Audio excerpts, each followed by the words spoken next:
नमस्कार, मैं Manoj sir. Purvanchal career classes के ऑनलाइन प्लेटफॉर्म पे आप सभी का स्वागत है। स्टूडेंट्स,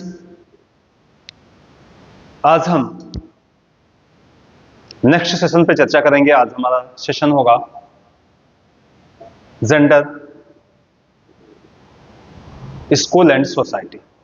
आज हम इसी पे चर्चा करेंगे और सीटेट के लिए एक अच्छा टॉपिक। हर बार 1 से 2 क्वेश्चन जेंडर से जरूर मिलता है। हर बार का मामला ये कि सीटेट ने 1 या 2 क्वेश्चन जेंडर से जरूर दिया है, तो आज हम उसी पर चर्चा करेंगे।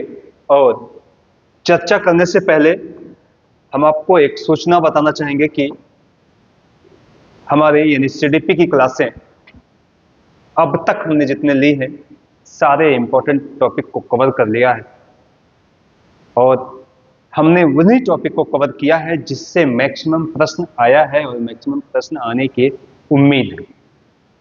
तो हम आज इस पे चर्चा कर रहे हैं और हम बहुत जल्द ही आपको एक प्रैक्टिस की क्लासेस लेके आने वाले हैं।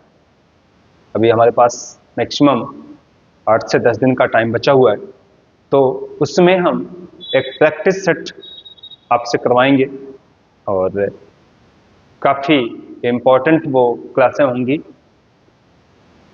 प्रैक्टिस सेट की। तो चलिए चलते हैं आज के लिंग तथा सेक्स यानी लैंगिकता का अर्थ, meaning of sex and gender की हम आज बात कर लें। क्या है लैंगिकता के अंतर्गत, यानी लिंग और सेक्स किसे कहते हैं। आज का टॉपिक इसी पर है और टॉपिक पर अंत तक बने रहिए। इंपॉर्टेंट चीजें हम आपको जाते जाते अवश्य देंगे। तो चलिए चलते हैं हम ये सेक्स एंड जेंडर की बात कर लेते हैं। सेक्स एंड जेंडर अमूमन क्या है, ये हमने बहुत पहले ही देखा है, सुना है कि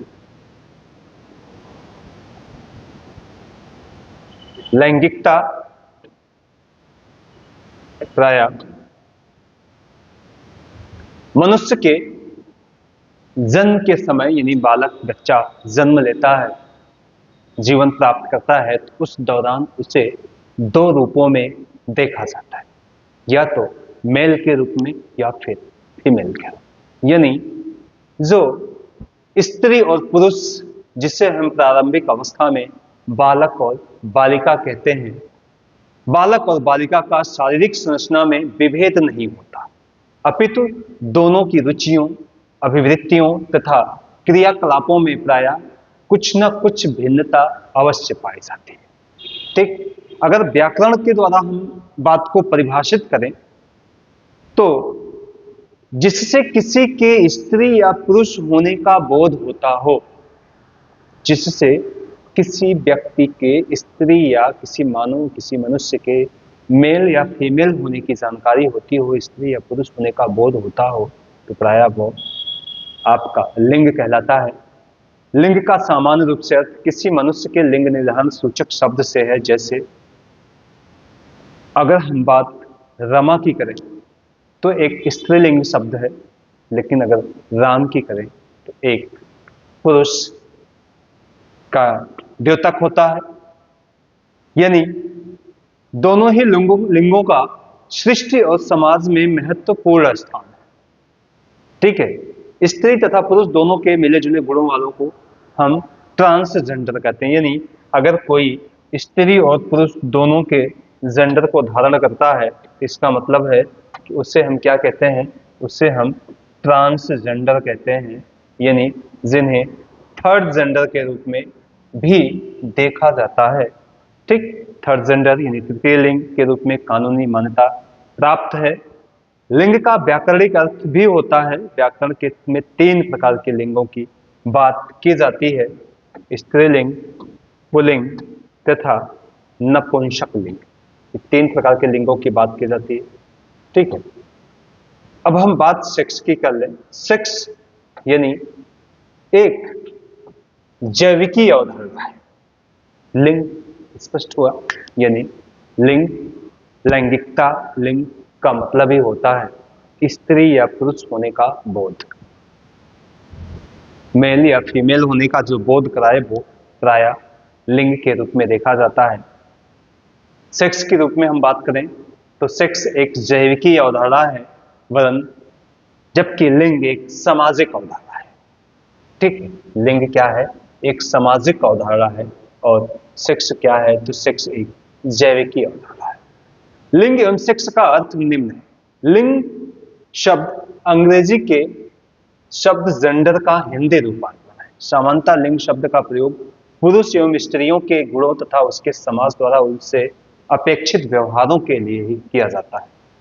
फेमिनिस्ट मनोवैज्ञानिक विचारक हैं, इनका मानना है कि सामाजिक लिंग को स्त्री पुरुष विभेद के सामाजिक संगठन अथवा स्त्री पुरुष के मध्य असमान संबंधों की व्यवस्था के रूप में परिभाषित किया जाता है, जबकि सेक्स एक प्रकार की जैविकी अवधारणा है।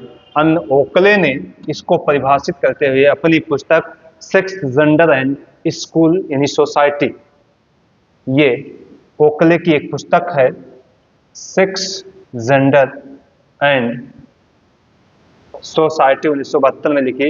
इसमें इन्होंने कहा कि सेक्स का तात्पर्य पुरुषों तथा स्त्रियों के जैविकी विभाजन से है, यानी पुरुषों तथा स्त्रियों के जो जैविकीय विभाजन है प्रायः वह सेक्स के रूप में देखा जाता है। ठीक, यहां तक कि संसार में सभी जीवों को उनकी जैविकी आधार पर दो वर्गों नर तथा मादा के रूप में वर्णित किया गया है। ठीक, दो वर्गों में वर्णित किया गया है, नर तथा मादा के रूप में। ठीक है, तो ये सेक्स के रूप में और जेंडर के रूप में चीजें रही। बात हम कर लें सामाजिक संरचना में लिंग की भूमिका। इंपॉर्टेंट टॉपिक है सामाजिक संरचना में लिंग की भूमिका। तो इसके अंतर्गत कई बिंदुओं पर हम चर्चा कर लें। सबसे पहले हम बात कर लें लिंग की पहली बिंदु। लिंग भारतीय समाज की संरचना का आधार तत्व है। लिंग भारतीय जो समाज या भारतीय समाज की जो संरचना है उसका एक आधार तत्व के रूप में देखा जाता है। दूसरा, लिंग के आधार पर ही सामाजिक संरचना में पुरुष की प्रधानता रही है। लिंग के आधार पर ही भारतीय समाज पुरुष प्रधान, पुत्र प्रधान तथा पितृसत्तात्मकता में देखी गई है। लिंग के आधार पर ही समाज के सभी कार्यों जैसे सामाजिक, सांस्कृतिक तथा धार्मिक आदि का संपादन किया जाता है। लिंग के आधार पर ही समाज के दायित्वों तथा पारिवारिक कर्तव्यों का विभाजन किया जाता है। ठीक, ये तो एक प्रकार से लिंग की भूमिका है। अब हम बात असमानता की करेंगे। लैंगिक या लिंगी असमानता क्या है? लिंगी असमानता के कारण क्या हैं? लिंगी असमानता यानी जो मेल और फीमेल में हम अंतर करते हैं, जो असमानता देखते हैं, उसके प्रमुख कारण क्या है भाई? उसी असमानता के आधार पर तो हम प्रायः स्त्री और पुरुष की अवधारणा स्पष्ट करते हैं, उसी लैंगिकता को हम स्पष्ट करते हैं, यानी वो जो डिफरेंट दिखाई देता है।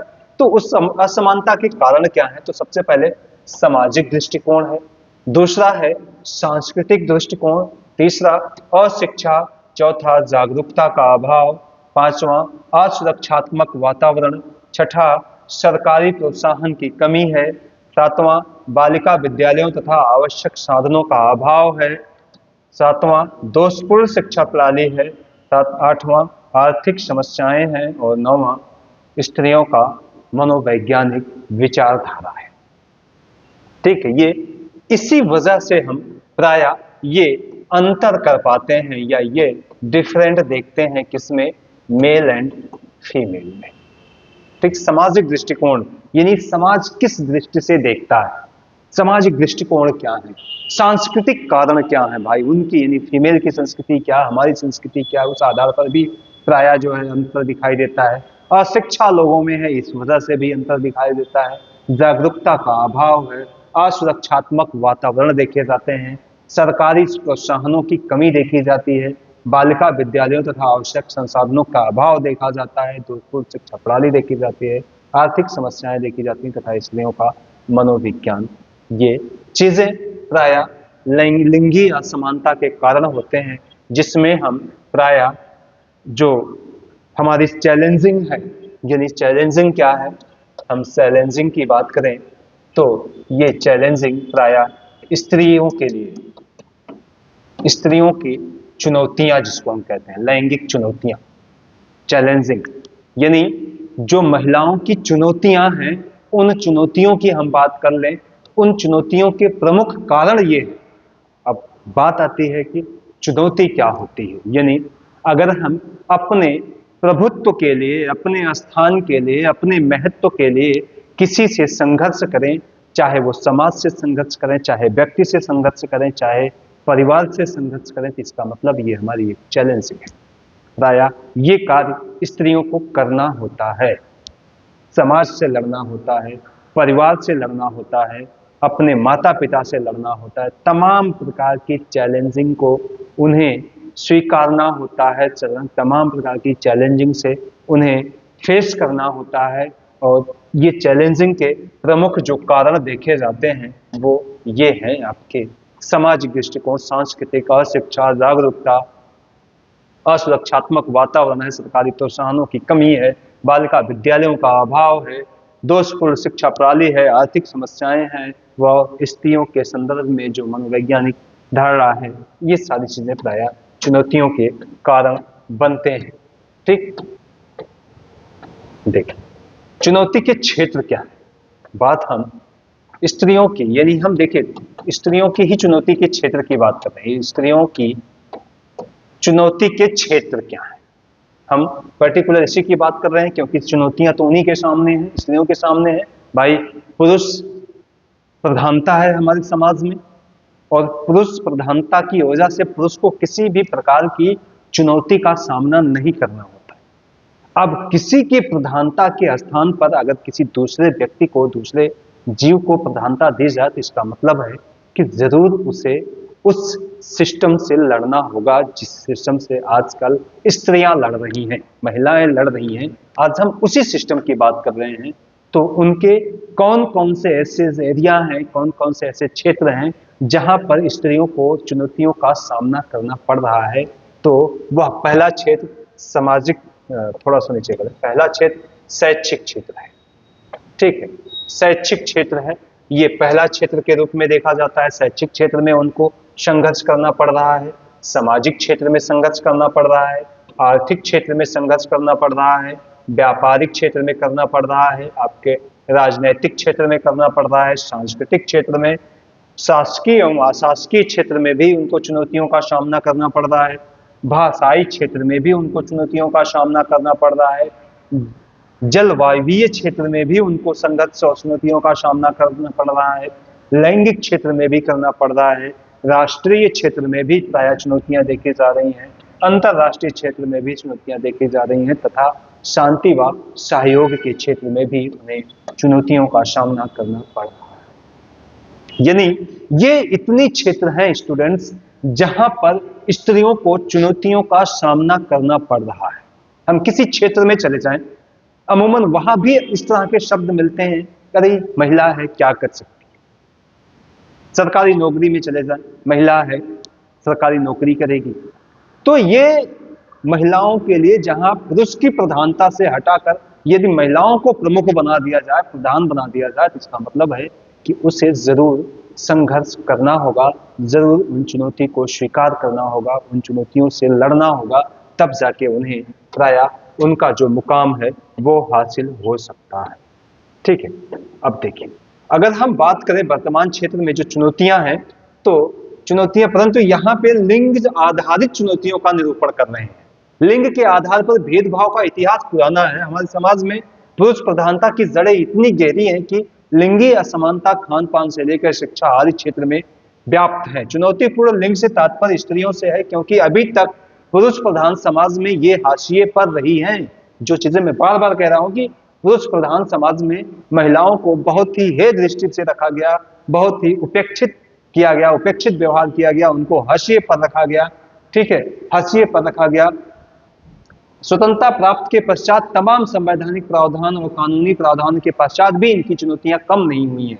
लिंग से तात्पर्य बालक या बालिका अथवा स्त्री या पुरुष में होने वाला निर्दिष्टीकरण है। लिंग के आधार पर व्याकरणों द्वारा भी समस्त वस्तुओं, व्यक्तियों तथा स्थलों को 3 लिंगों में हम डिवाइड कर देते हैं। अगर 3 लिंगों में डिवाइड कर रहे हैं तो वही है स्त्रीलिंग, पुल्लिंग एंड नपुंसकलिंग। ठीक है, ये चीजें देखी जाती हैं।